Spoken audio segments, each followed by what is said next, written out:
একজন রাজা, যিনি জন্মের আগেই ভগবানের দ্বারা রক্ষিত। একজন ভক্ত, যার জীবনই হয়ে উঠেছিল ভাগবতের সূচনা। কে ছিলেন সেই মহান ব্যক্তিত্ব?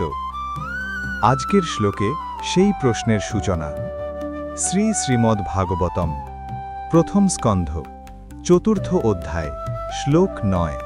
অভিমন্যু সুতং সুতা প্রাহুর্ভাগবতোত্তমম তস্য জন্ম মহাশ্চর্যং কর্মাণি চ গৃণীহি নহা।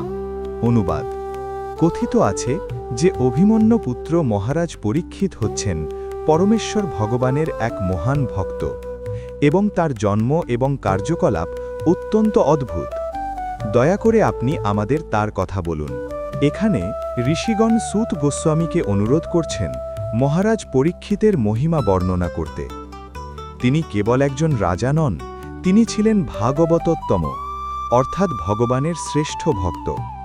তার জন্ম ছিল অলৌকিক, কারণ তিনি মাতৃগর্ভেই ভগবান শ্রীকৃষ্ণের দ্বারা রক্ষা পেয়েছিলেন। তার জীবনই হয়ে উঠেছিল ভাগবতের কাহিনীর ভিত্তি। পরবর্তী শ্লোকে আমরা জানব কেন তার জন্ম এত আশ্চর্য ছিল এবং কিভাবে ভগবান তাকে রক্ষা করেছিলেন। হরে কৃষ্ণ।